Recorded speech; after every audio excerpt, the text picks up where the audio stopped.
Hi hello friend, कसे आहात तुम्ही? आय होप सगळे ठीकच असतात. तर माझ्या कुकिंग चॅनलमध्ये मी तुमचं मनापासून स्वागत करते. आणि हो फ्रेंड्स, रिक्वेस्ट आहे की ही जी रेसिपी आहे ना, स्किप न करता असाच पुढे कंटिन्यू पाहत राहा. रेसिपीला सुरुवात करण्याच्या अगोदर तुम्ही माझ्या चॅनलला सबस्क्राईब केलं नसेल तर प्लीज माझ्या चॅनलला सबस्क्राईब करा आणि जेवढं होईल तेवढं शेअर आणि लाईक करायला विसरू नका. तर मी तुमच्यासाठी एक रोज नवीन छान छान अशी रेसिपी घेऊन येत आहे. आजही घेऊन आलेली आहे. चला तर मग वेळ न घालवता रेसिपीला सुरुवात करूया. तर तुम्ही थंबनेलवरून किंवा टायटलवरून ओळखलंच असेल की आपल्या रेसिपीमध्ये आज कोणती अशी खास रेसिपी आहे. तर तुम्ही पाहिलं असेल की सर्वात आधी इथे मी काय केले, स्वच्छ पाण्याने ना आधी आंबे जे आहेत ते धुवून घेतलेत. पण सर्वात आधी इथं काय केले, 1 कप इथे मी घेतलेला आहे साखर आणि त्याची मी ना पिठी साखर तयार करून घेतली, म्हणजे साखरेची पावडर तयार करून घेतली. ते कशासाठी ते तुम्हाला पुढे व्हिडिओमध्ये कळेलच. तर इथं जवळपास मी ना 2 आंबे घेतले, तरी मला ना 2 आंब्याचं इथं घर पाहिजे. तर आपण काय करायचं माहिती आहे का, सर्वात आधी आंबे वगैरे स्वच्छ धुवून घ्यायच्यात, कॉटनच्या कपड्याने पुसून हे घ्यायचे. तर इथे मी काय करते, म्हणजे कट्ट करून घेतले ते, पण चमच्याच्या साहाय्याने त्याचा जी पल आहे ते पूर्ण काढून घेते. आता हा पल जी आहे ना, आपल्याला काय करायचं आहे, मिक्सरमध्ये ना असं बारीक अशी पेस्ट करून घ्यायची. ती कशाप्रकारे ते तुम्हाला मी तर दाखवतेच आहे.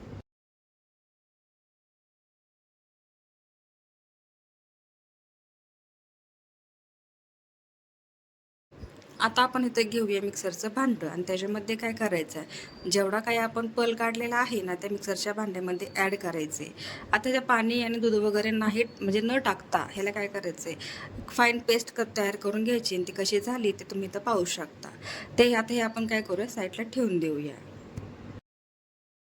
आणि तुम्ही तडका पॅन घेतला आणि त्याच्यामध्ये ना साजूक तूप घेतले. जेवढं की आपलं पीठ आहे त्याचप्रमाणे इथं मी साजूक तूप घेतले. तर तुम्ही आतापर्यंत ओळखलेच असेल की आज आपण इथं कोणती रेसिपी बनवते.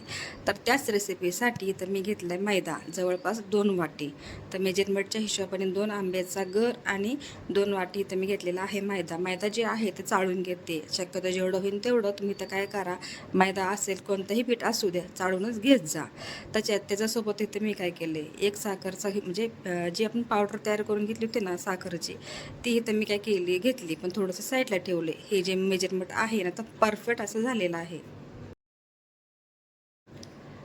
तर साखरेची जी पावडर आहे ती पण ॲड केली. आता ते काय करायचे, मैदा आणि ते एकत्र करून घ्यायचे आणि एकत्र केल्याच्या नंतर मधोमध खड्डा करून घ्यायचा आहे, जेणेकरून आहे ना जे साजूक तूप आपण इथं कडून घेतले ना, म्हणजे गरम करून घेतले ना, ते इथं ना मिक्स ॲड करायचे. आणि चमच्याच्या साहाय्याने काय करायचे, पूर्ण एकसारखं मिश्रण तयार करून घ्यायचं, की जेणेकरून गरम तर तूप असतं हे तुम्हाला माहितीच, चटका बसण्याची शक्यता असते. त्यासाठी चमच्याने काय करायचं, मिश्रण एकसारखं करून घ्यायचं. नंतर थंड झाल्याच्या नंतर हाताच्या साहाय्याने पिठाला ना एकदम मऊसूत असा येईपर्यंत काय करायचं आहे, हाताच्या साहाय्याने थोडंसं रगडू रगडू घ्यायचे, म्हणजे जेणेकरून आहे ना तूप सगळ्या पिठाला ॲड होईल. आणि काय होईल की असा एक मुटका तयार झाला ना, म्हणजे असा गोळा तयार झाला की हाताच्या साहाय्याने म्हणायचं पीठ आहे ना चांगलं व्यवस्थित मिश्रण एकसारखं झाले.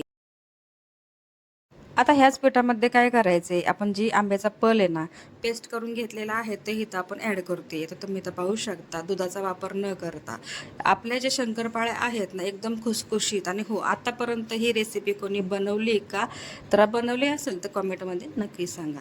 तर तुम्ही इथं पाहिलं असेल की आपण जे काय करते, पिठाच्या मध्ये ना सगळं काही मिश्रण एकसारखं केले, हाताच्या साहाय्याने पूर्ण छान असा गोळा तयार करायचा आहे. तर तुम्हाला जर थोडंसं लूज वगैरे लागत असेल तर तुम्ही इथं मैदा ॲड करू शकता.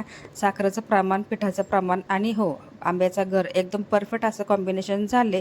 आणि त्याच्यामध्ये ना परफेक्ट असं हे मेजरमेंटही झालेलं आहे. तर तुम्ही पाहू शकता छानपैकी गोळा तयार झाला आहे. आता आपण ह्याला काय करू, 15 मिनटासाठी ना रेस्टसाठी ठेवूया, जेणेकरून आपले जे शंकरपाळे आहेत ना एकदम खुसखुशी अशा होतील.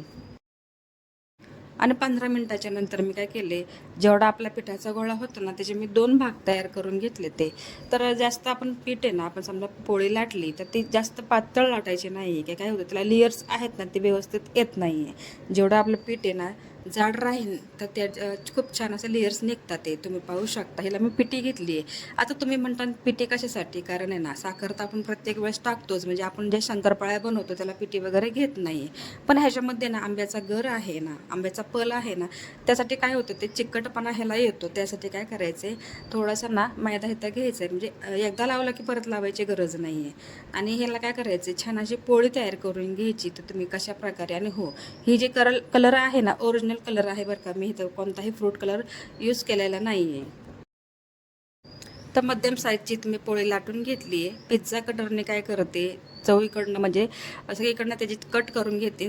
स्क्वेअरमध्ये काय केलं, याला कट केलं ते. आता आपल्याला जशा आकारामध्ये ही शंकरपाळ्या बनवायच्या तशा आकारामध्ये करू शकतो, पण जाड मोठी छोटी अशा पद्धतीने.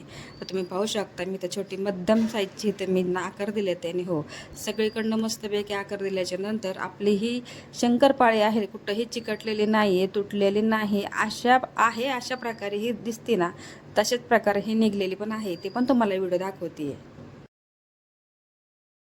तर फायनली आपल्या ज्या शंकरपाळ्या आहेत ना, ते कट करून घेतले आणि किती सुंदर दिसते ते तुम्ही पाहू शकता. कोणताही आर्टिफिशियल कलर नाही आहे. आणि तुम्ही पाहू शकता ओरिजिनल आंब्याचा हा कलर आहे. आणि फायनली मी काय केले, जेवढ्या काय आपल्या शंकरपाळ्या आहेत ना, ते बनवून घेतलेत आणि एक एक काढून पण तुम्हाला दाखवलेली आहे. कुठंही त्याचा आकार जे आहेत ना, आहे तसा आहे बरं का फ्रेंड्स. इथं तेल जे आहे तर आपण घेतले. तुम्हाला जर तुपामध्ये बनवायचे असतील तुम्ही तुपही घेऊ शकता.